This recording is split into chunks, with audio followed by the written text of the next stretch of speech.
طرف سے گھیرنا شروع کر دیتی ہے۔ جس طرح کنویں کا مینڈک یہ سمجھتا ہے اس کی دنیا کنواں ہے، اس طرح کم عقل انسان یہ بدر کر لیتا ہے اسے ہمیشہ اسی دنیا میں رہنا ہے، اور اگر بالفرض کبھی مارنا بھی ہو تو پھر فنا ہو جائے گا، ہڈیاں خستہ ہو جائے گی، جسم کے ہو جائے ٹکڑے ٹکڑے ہو جائیں گے، اور اس سے اس دنیا کے بارے میں کوئی سوال نہیں کیا جائے گا۔ مگر اس دنیا میں انبیاء علیہ السلام تشریف لائے، انہوں نے بتایا کہ تمہارے یہ تصور انتہائی غلط ہے، یہ دنیا امتحان کا ہے، یہاں تم آزمانے کے لیے بھیجے گئے ہو، یہاں کی تمہاری ہر حرکت اور ہر سکون کا حساب ہوگا۔ اگر اس دنیا کا رہنے والا انسان نیک عمل کرے گا، صحیح راستے پر چلے گا، حق و صداقت کے لمبردار رہے گا، خالق کائنات کے احکام کے مطابق اپنی زندگی گزارے گا، تو پھر مرنے کے بعد کامیابی ان کا قدم چومے گی۔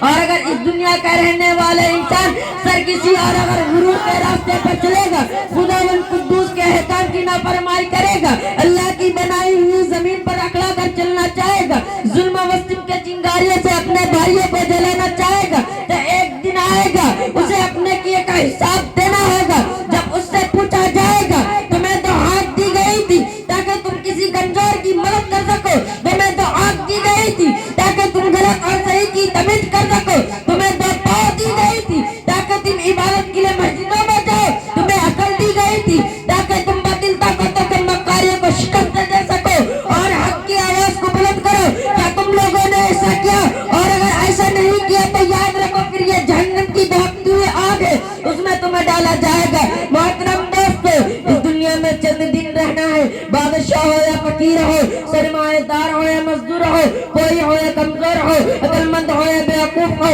مرد ہو یا عورت ہو، سب کو یہ دنیا چھوڑنی ہے۔ یہاں کا سیمازر مال دولت جائیداد و زمین دکان و کوٹھیاں کوئی آپ کے ساتھ نہیں جائے گا۔ ہمیں یہ سب چھوڑ کر ایک ایسی جگہ جانا ہے جہاں ہمارے نیک اعمال ہی کام دیں گے۔ چند پیسے جن کے بارے ہم نے کسی غریب کی مدد کی ہے، چند رکعت نماز جو ہم نے خلوص نیت سے ادا کی ہے، چند میٹھی باتیں جو ہم نے کسی مجبور بے کس کو انعام دلانے کے لیے کی ہے، یہی چیز ہمارے کام آئے گی، اور دنیا کا تمام سجا و سامان ہمارے لیے بیکار ہوگا۔ سچ کہا ہے کہنے والے نے، دکھ ہرسو ہوا کو چھوڑ میاں مت دوشے بدوش پھرے مارا، دکھ ہرسو ہوا کو چھوڑ میاں مت دوشے بدوش پھرے مارا، قضاء اجل کو لیتے ہیں دن رات بجا کر نکارا، پاک بدیا بھیسا بیل سکر کے گولی پلا سر بارا، تب ٹاٹ پڑا رہ جائے گا جب لاد چلے گا بنجارا۔ جب موت آئے گی تو آپ کو ایک منٹ کا کیا ایک سیکنڈ کی بھی فرصت نہیں دے گی۔ دوستو، ہمیں اس وقت کے آنے سے پہلے تیار ہو جانا چاہیے اور اپنا ٹھکانہ ایسی جگہ بنانا چاہیے کہ ہمیشہ آرام و سکون سے رہے۔ وہ جگہ جنت ہے جو مرنے کے بعد ملے گی، مرنے کے بعد والی زندگی کا نام آخرت ہے جو آخر میں آئے گی۔ اگر ہم نے خدا کی مرضی پر اپنے کو چلایا ہے تو ہم خوش قسمت رہیں گے، اور اگر غلط راستے پر چلے ہیں تو بد قسمت کہلائیں گے۔